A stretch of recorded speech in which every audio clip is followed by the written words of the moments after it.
अस्सलाम वालेकुम दोस्तों, मैं हूं सर जवाद। आज हम सीखने जा रहे हैं एक बहुत ही important topic, direct and indirect narration. काफ़ी मशहूर टॉपिक है। इसको हम सीखेंगे कंसेप्चुअली। इसके बारे में हम अगर अपना कॉन्सेप्ट क्लियर कर दें तो ये डायरेक्ट और इनडायरेक्ट नरेशन बहुत आसान हो जाते हैं। पाकिस्तान में एग्ज़ामिनेशन के पॉइंट ऑफ व्यू से ये बहुत इम्पॉर्टेंट है। इसके अलावा अगर आप लोग अंग्रेज़ी सीखना चाहते हैं तो इनका सीखना आप लोगों के लिए बहुत ज़रूरी है, ठीक है। क्योंकि अंग्रेज़ी में इनका किरदार बहुत अहम है। ऐसे हालात पैदा होते हैं जब हमें इनको इस्तेमाल करने की ज़रूरत होगी। तो चलिए दोस्तों, शुरू करते हैं अपना लेसन। दोस्तों, टॉपिक है डायरेक्ट एंड इनडायरेक्ट नरेशन। तो सबसे पहले हम ये देख लेंगे कि नरेशन क्या होता है। पहले तो हमें ये जानना होगा, उसके बाद हम देखेंगे कि फिर डायरेक्ट नरेशन क्या है और इनडायरेक्ट क्या है।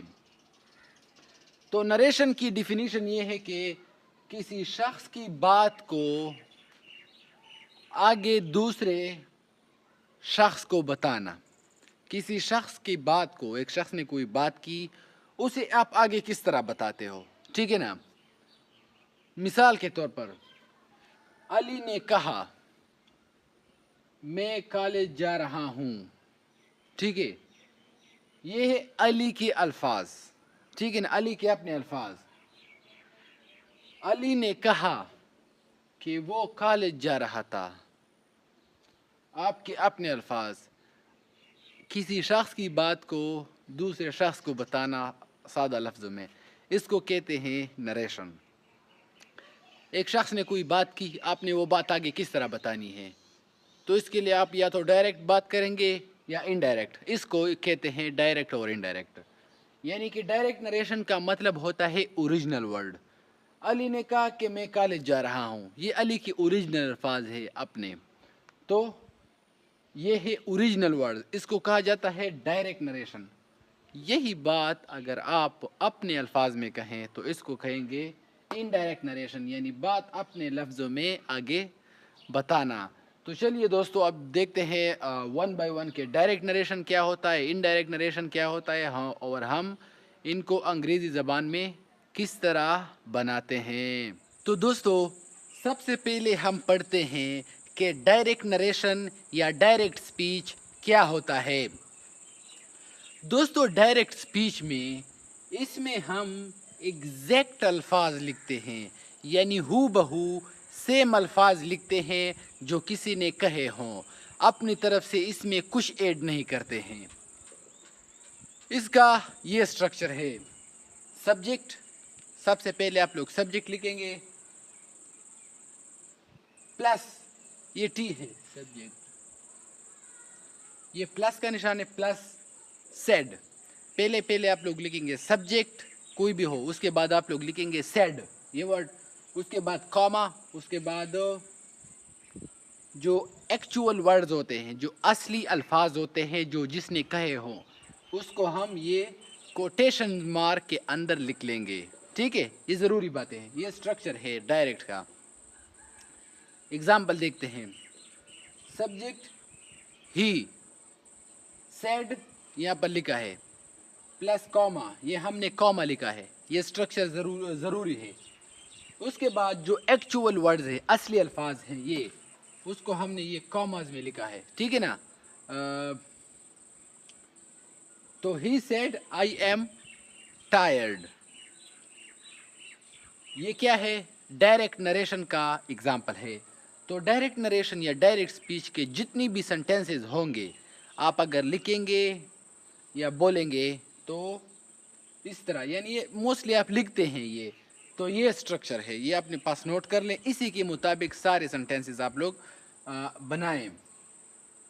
अच्छा, ये डायरेक्ट नरेशन हम ज़्यादातर जो फेमस पर्सनैलिटीज़ होती हैं उनके जो कोटेशंस होते हैं, उन्होंने जो बातें कही होती हैं, for example Quaid Azam sad, Allama Iqbal sad वगैरह वगैरह, तो उनके एग्जैक्ट अल्फाज हम लिखते हैं। अच्छा, there are two parts in this sentence, ये जो सेंटेंस है इसके दो पार्ट्स हैं, इसको भी आप लोग तवज्जो से सुन लें। कौन से दो पार्ट्स हैं? एक है ही सेड और एक है आई एम टायर्ड। एक ये कोटेशंस के अंदर है और एक बाहर। ये जो बाहर है ना, ही सेड, इसको कहा जाता है रिपोर्टिंग वर्ब। ठीक है, ये सीख लें। जो कोटेशंस के अंदर है, जैसे आई एम टायर्ड, इसको कहा जाता है रिपोर्टेड स्पीच। ठीक है, तो जब भी आप लोग एग्जाम में इनको चेंज करते रहें तो ये याद रखे करें कि हर सेंटेंस के दो पार्ट्स होते हैं। एग्जाम में बस ऐसा होता है कि चेंज द नरेशन, तो नरेशन फिर आप लोगों ने इस तरह चेंज करना होगा। अच्छा दोस्तों, डायरेक्ट नरेशन या स्पीच के बाद हम देखेंगे कि इनडायरेक्ट नरेशन या इनडायरेक्ट स्पीच को हम किस तरह बनाएंगे। तो पहले पहले हम देखते हैं कि इनडायरेक्ट नरेशन की डिफिनीशन क्या है।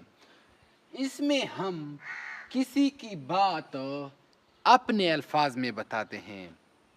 किसी शख्स ने कोई बात कही है, अब वो बात एग्जैक्टली वैसा कहने के बजाय जिस तरह डायरेक्ट नरेशन में कहते हैं, हम अपने अल्फाज में बताते हैं। तो उसका क्या स्ट्रक्चर होता है, वो ये है कि कोटेशन मार्क्स हटा देते हैं। जो कोटेशन मार्क्स होते हैं ना, सबसे पहले तो हम वो हटाएंगे। ठीक है, क्योंकि कोटेशन में जो बात होती है वो बिल्कुल एग्जैक्ट वर्ड्स होते हैं। तो हम कोटेशन हटा देते हैं तो वो वर्ड्स भी चेंज होते हैं और कोटेशन भी ख़त्म होते हैं। प्रोनाउंस और टेंस भी बदलते हैं, तो उसमें प्रोनाउंस भी फिर हम बदलते हैं और टेंस भी बदलते हैं। ये स्ट्रक्चर है, subject plus said plus that plus change sentence, changed sentence, फिर सेंटेंस चेंज होता है। एग्जाम्पल देखें, he said, he subject, said, उसके बाद दैट, उसके बाद चेंज सेंटेंस कैसा है, ही वॉज टायर्ड। ठीक है, डायरेक्ट में कहा था आई एम टायर्ड, तो आई की जगह पर ये देखे प्रोनाउन चेंज हो गया ही, एम की जगह पर हो गया वाज, यानी आई एम हो गया ही वाज टायर्ड, कि वो थका हुआ था। तो इसके बाद दोस्तों हम स्टेप बाय स्टेप प्रोसेस देखते हैं कि हम किस तरह कन्वर्ट करेंगे। तो दोस्तों, जैसे हमने पढ़ा कि डायरेक्ट नरेशन को इनडायरेक्ट नरेशन में तब्दील करने की कुछ उसूल हैं। इन उसूल का सीखना आप लोगों के लिए ज़रूरी है, क्योंकि जब आप ये लोग ये सीख लोगे तो बआसानी से आप लोग एग्ज़ाम्स में भी, और वैसे अगर आप लिखते हो तो उसमें भी आप आसानी से चेंज कर सकोगे डायरेक्ट से इनडायरेक्ट में। तो सबसे पहले हम ये बात कहेंगे कि हम टेंस कैसे चेंज करेंगे। फॉर एग्ज़ाम्पल, आप एक डायरेक्ट से बात इनडायरेक्ट में कहना चाह रहे हैं, तो उसमें आप लोग पहले पहले टेंस चेंज करेंगे। टेंस किस तरह चेंज करेंगे, ये टेबल है, आप लोग देख लें। यानी प्रेजेंट सिंपल अगर टेंस हो, यानी ई एम इज, तो उसको पास्ट सिंपल कर देंगे, यानी वाज वर। यानी देखिए दोस्तों, मैं अभी एक बात कहता हूँ, मैं अभी आपके साथ बोल रहा हूँ, मैंने एक बात कही, अब ये बात आप कल किसी को कहोगे तो किस तरह कहोगे, तो ये जो वक्त है अभी ये पास्ट हो जाएगा ना, अभी की बात फिर पास्ट हो जाएगी, तो तब तो आप पास्ट की बात कहोगे ना कि जवाद कल कह रहा था। तो present simple, past simple, present continuous, past continuous, यानी कि अगर अभी जारी है तो वो जब आप बाद में कहोगे तो वो पास्ट कंटिन्यूअस होगा ना, ही वाज गोइंग हो जाएगा। ये प्रेजेंट परफेक्ट हैज गॉन जो है ना, प्रेजेंट परफेक्ट टेंस, ये हो जाएगा पास्ट परफेक्ट हैड गॉन। ये विल जो होगा ये हो जाएगा वुड, और कैन जो होगा वो हो जाएगा कुड। तो ये था दोस्तों कि हम टेंस को किस तरह चेंज करेंगे। इसके बाद हम ये सीखेंगे कि हम प्रोनाउंस को किस तरह चेंज करेंगे। दोस्तों, टेंस चेंज करने के बाद हम प्रोनाउन चेंज करेंगे जब हम डायरेक्ट से इनडायरेक्ट में बात को तब्दील करेंगे। तो डायरेक्ट में ये जो प्रोनाउंस हैं ये इनडायरेक्ट में ये हो जाएंगे, ठीक है। आई हो जाएगा ही या शी, ठीक है ना, सब्जेक्ट के ऊपर डिपेंड है, अगर ही या शी, ठीक है। वी हो जाएगा दे, यू फिर सब्जेक्ट पे डिपेंड है, I he she they, depends on subject. My जो है माई हो जाएगा हिज या हर, ठीक है, सब्जेक्ट के मुताबिक, ये मेल के लिए ये फीमेल के लिए। इस तरह आवर, आवर हो जाता है दियर इनडायरेक्ट में। तो ये था दोस्तों डायरेक्ट से इनडायरेक्ट में प्रोनाउन चेंज करने का ये टेबल।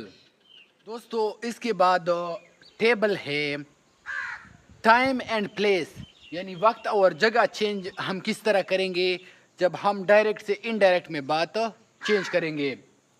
तो अगर ये डायरेक्ट वर्ड्स हैं, ये डायरेक्ट वर्ड्स का लिस्ट है, और ये इनडायरेक्ट वर्ड्स का लिस्ट है, यानी डायरेक्ट में अगर ये वर्ड हो तो इनडायरेक्ट में ये बन जाएगा। टुडे ये वर्ड हो अगर डायरेक्ट में तो ये बन जाएगा दैट डे, ठीक है, इसको इतिहास से देखें। टुमारो ये हो जाएगा द नेक्स्ट डे, टुमारो क्या हो जाएगा, द नेक्स्ट डे। यस्टरडे ये हो जाएगा द डे बिफोर, इसमें गलती मत करें, द डे बिफोर।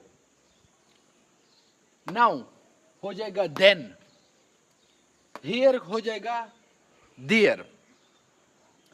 ये एक एग्जाम्पल सेंटेंस है, he said I will come tomorrow. एक डायरेक्ट नरेशन है, डायरेक्ट स्पीच है।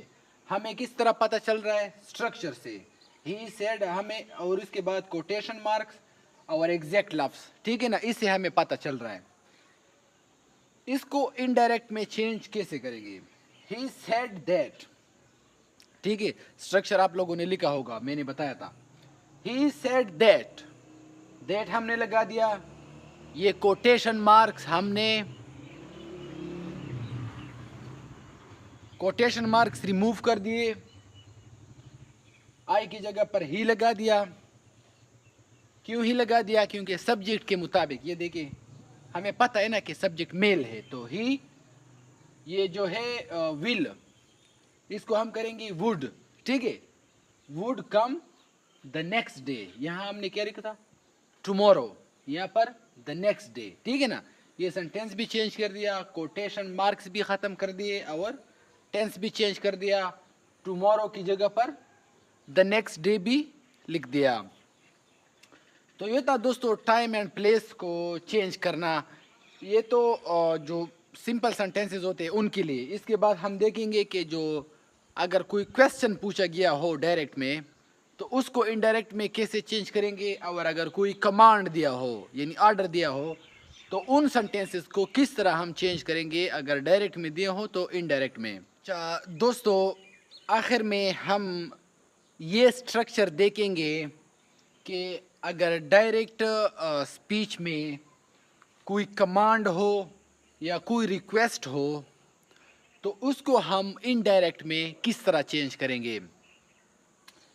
तो उसका ये स्ट्रक्चर है, use to plus verb for orders and request, orders and request, यानी अगर कोई ऑर्डर दिया हो या कोई रिक्वेस्ट हो तो उसके लिए आप लोग क्या करेंगे, इनडायरेक्ट स्पीच में टू और वर्ब ये लगाएंगे। किस तरह लगाएंगे, एग्जांपल देखते हैं। She said open the door, ये एक कमांड है, ओपन द डोर, ये डायरेक्ट स्पीच में है, ठीक है। देखें कोटेशन मार्क्स में है, एग्जैक्ट अल्फाज है, तो बाकी रूल सेम होंगे। ये जो शी सेड है इसकी जगह पर हम लिखेंगे शी टोल्ड मी, ठीक है, ठीक है, she told me.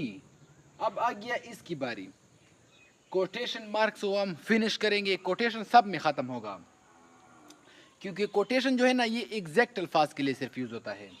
She told me, उसके बाद टू प्लस वर्ब, ये टू लगा लेंगे, सही है। to open the door. तो she told me to open the door. तो ये डायरेक्ट में कमांड था जिसको हमने इनडायरेक्ट में कन्वर्ट कर दिया. नेक्स्ट सेंटेंस है he said प्लीज हेल्प मी. ये एक रिक्वेस्ट है डायरेक्ट स्पीच में. तो इसको हम किस तरह इनडायरेक्ट स्पीच में कन्वर्ट करेंगे? तो इनडायरेक्ट में ये है ही रिक्वेस्टेड मी. ही सेड की जगह पर आप लोग लिखेंगे ही रिक्वेस्टेड मी. उसके बाद ये वाला स्ट्रक्चर टू और वर्ब. प्लीज की जगह पर हमने लिख दिया he requested me to help. ठीक है ना, to plus verb to help him. तो ये हमने एक रिक्वेस्ट को जो डायरेक्ट स्पीच में था इनडायरेक्ट में कन्वर्ट कर दिया. यानी he said please help me, he requested me to help him. यानी मी की जगह पर हिम लगा दिया, प्रोनाउन भी चेंज कर दिया, कोटेशन मार्क्स भी ख़त्म कर दिए. ये तो आपने सब में करना है, लेकिन ये specifically he requested me to help him. दोस्तों हमने पढ़ लिए डायरेक्ट और इनडायरेक्ट नरेशन. हमने डायरेक्ट और इनडायरेक्ट नरेशन की डिफिनीशन पढ़ ली, टाइप्स पढ़ लिए कि कितने टाइप के नरेशन होते हैं. दो तरह के, एक डायरेक्ट होता है और एक इनडायरेक्ट. इसके बाद हमने ये पढ़ लिया कि डायरेक्ट किस तरह बनते हैं और इनडायरेक्ट किस तरह बनते हैं. हमने ये भी पढ़ लिया कि हम टेंसेस कैसे चेंज करेंगे, प्रोनाउन को कैसे चेंज करेंगे, और टाइम और प्लेस भी किस तरह चेंज करेंगे, और कमांड और रिक्वेस्ट भी किस तरह चेंज करेंगे. उम्मीद करता हूँ दोस्तों आप लोगों को ये लेसन इन्फॉर्मेटिव लगा होगा. अल्लाह हाफिज़.